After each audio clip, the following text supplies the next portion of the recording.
भी जान जाएं कि गंगा कैसे संसार में आई। सुनो, अयोध्या के राजा थे सगर, राम जी से पहले हुए। सगर की 2 पत्नियां थी, केसनी और सुमति। दोनों को कोई संतानें नहीं हुई, बहुत दिन बीत गए। राजा बड़े दुखी हुए। इन्होंने कहा पुत्र प्राप्ति करने के लिए हमें तपस्या करनी पड़ेगी। हिमालय पर्वत पर पहुंच गए, कठोर तपस्या की। उस तपस्या से भृगु जी महाराज प्रसन्न हो गए, प्रकट हो गए। क्या चाहिए? कहा महाराज, सगर ने कहा पुत्र चाहिए। तो कहा ठीक है, वरदान देते हैं। एक पुत्री से एक पत्नी से 1 पुत्र होगा, दूसरी पत्नी से 60,000 पुत्र होंगे। अब निर्णय कर लो, दोनों में किसको 1 पुत्र चाहिए, किसको 60,000 चाहिए। तो जो केसनी थी उसने कहा हमें 1 पुत्र चाहिए जो प्रजा का पालन करे, राज्यभार को ग्रहण करे। और सुमति जो थी उसने कहा हम 60,000 पुत्रों की माता बनने के लिए तैयार हैं। वरदान प्राप्त करके दोनों राज्य में आ गए। धीरे धीरे समय व्यतीत होने लगा, धीरे धीरे समय आगे बढ़ा। तो केसनी के यहां पुत्र का जन्म हुआ, उसका नाम पड़ा असमंजस। और सुमति ने एक तुम्बे को जन्म दिया। जब तुम्बे को फोड़ा गया तो उसमें छोटे छोटे बच्चों ने जन्म लिया। छोटे छोटे बच्चे थे उसमें, 60,000 बच्चे थे। और धीरे धीरे सब बालक बड़े होने लगे।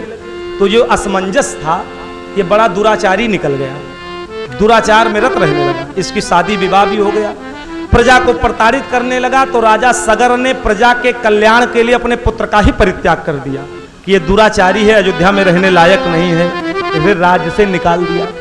तो इसी असमंजस के यहां अंशुमान का जन्म हुआ। तो अंशुमान अपने पिता से बिल्कुल विपरीत थे। असमंजस जितना दुष्ट था, दुराचारी था, अंशुमान उतने सज्जन, उतने धर्मात्मा, उतने विद्वान। तो अपने पौत्र को देख करके राजा सगर बड़े प्रसन्न हुए कि चलो एक बेटा तो नालायक निकल गया, लेकिन ये अंशुमान बड़े विद्वान हैं। समय बीता। एक दिन राजा की इच्छा हुई सगर की अश्वमेध यज्ञ करने की। इन्होंने अश्वमेध यज्ञ का निर्णय लिया। और अश्वमेध यज्ञ से पहले घोड़ा छोड़ा जाता था, तो घोड़ा छोड़ा गया। और अंशुमान को लगा दिया भाई घोड़े की देखरेख करते रहना, इसके पीछे जाओ। अब यज्ञ का घोड़ा छोड़ा गया। इंद्र घबरा गए, कहीं ऐसा न हो अश्वमेध यज्ञ पूरा हो जाए और हमारा पद चला जाए, राजा हमारा पद मांग ले। इसीलिए रूप बना करके राक्षस का और इंद्र उस घोड़े को चुरा कर लेकर गए पाताल में, कपिल मुनि के आश्रम में छिपा दिया। कपिल मुनि के आश्रम में छिपा दिया, अंतर्ध्यान हो गए। अब घोड़ा नहीं आया तो महाराज चिंतित, घोड़ा नहीं आया तो यज्ञ कैसे होगी, यज्ञ नहीं होगा तो अश्वमेध यज्ञ नहीं होगा तो समस्या का पहाड़ आ जाएगा सामने।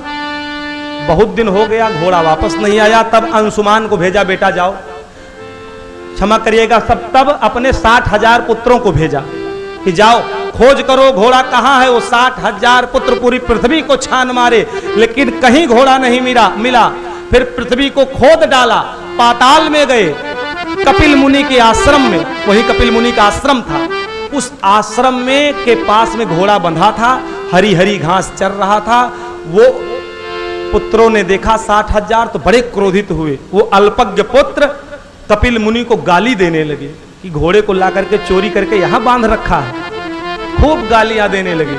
कपिल मुनि की समाधि टूटी, जैसे नेत्र खुला, आंखें लाल लाल हो गई और उन्हीं क्रोध की अग्नि में जल करके राजा सगर के 60,000 पुत्र भस्म हो गए।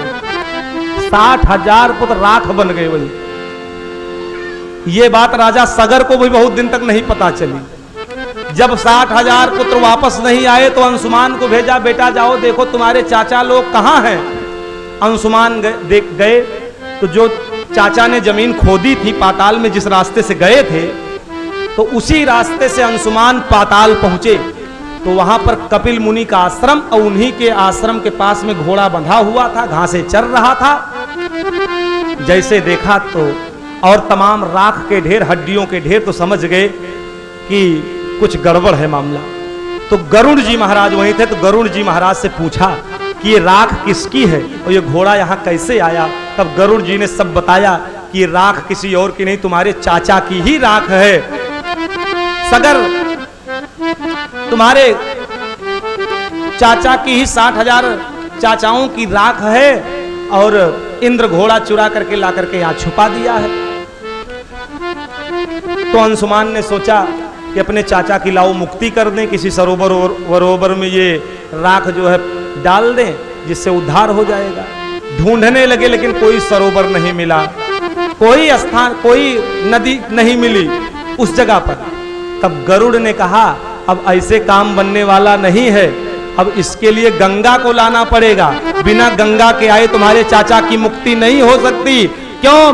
क्योंकि तुम्हारे चाचा की मुक्ति, तुम्हारे चाचा की मृत्यु अकाल मृत्यु हुई है, भस्म हो गए हैं, राख बन गए हैं, इसलिए कोई सरोवर इनका कल्याण नहीं। अब तो गंगा आएंगी तभी तुम्हारे चाचा लोगों का उद्धार होगा।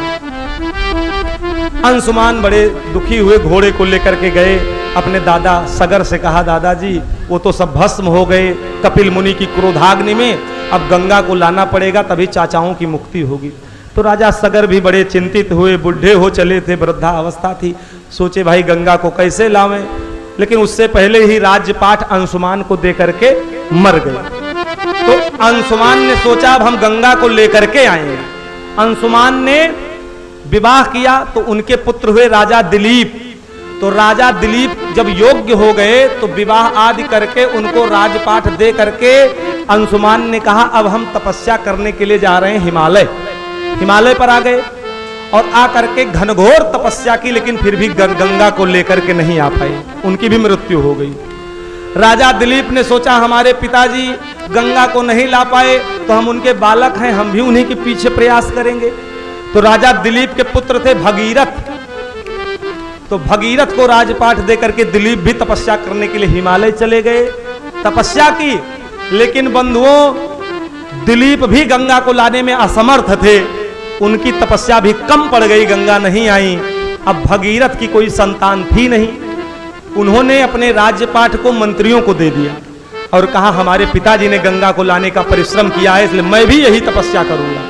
हिमालय पर आ गए, घनघोर तपस्या किया, ब्रह्मा जी प्रसन्न हो गए, बेटा मांगो क्या चाहिए। भगीरथ ने कहा महाराज अगर देना चाहते हो तो पहला वरदान दो, गंगा पृथ्वी पर आ जाए, हमारे चाचा हमारे पूर्वजों की मुक्ति हो जाए, और दूसरा हमें कोई पुत्र नहीं है, पुत्र की प्राप्ति हो जाए जिससे इक्ष्वाकु वंश आगे विस्तार कर सके।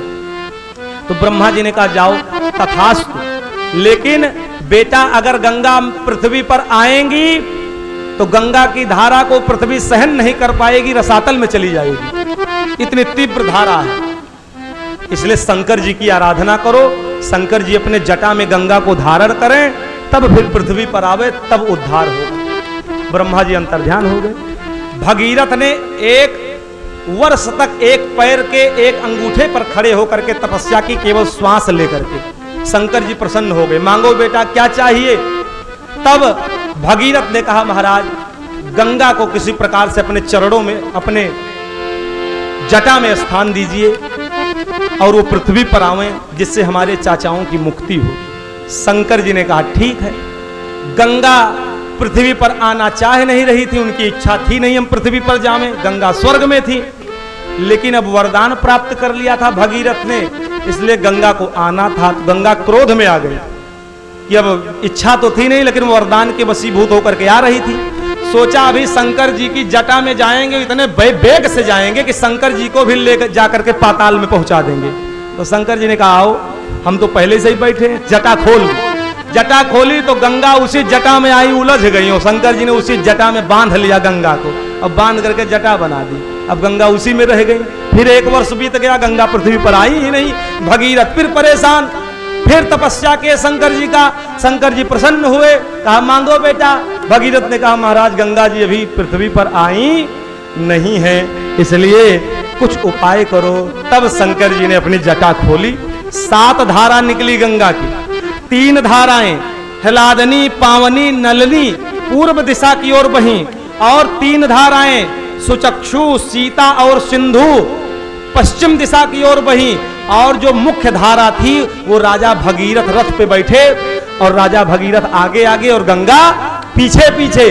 भगीरथ आगे हैं, गंगा पृथ्वी लोक पर आ गई पीछे पीछे, मृत्यु लोक के प्राणियों को तारती हुई वही जगह पर पहुंची जहां सगर के 60,000 पुत्र राख हो गए थे कपिल की क्रोधाग्नि में, और गंगा ने उन राख को अपने में समाहित कर लिया। सगर के 60,000 पुत्रों का उद्धार हो गया और तब से गंगा पृथ्वी पर आ गई और युगों युगों से गंगा बह रही है। आज हम सब भी हरिद्वार में उसी गंगा में स्नान करके, जो हिमालय से निकली है, और वही गंगा में स्नान करके हम सब भी अपने जीवन को तार रहे हैं, हम सब भी अपने जीवन को बना रहे हैं। ये वही गंगा है जो भगीरथ की तपस्या से, दिलीप की तपस्या से और अंशुमान की तपस्या से, भगीरथ के अथक प्रयास से गंगा पृथ्वी पर आई।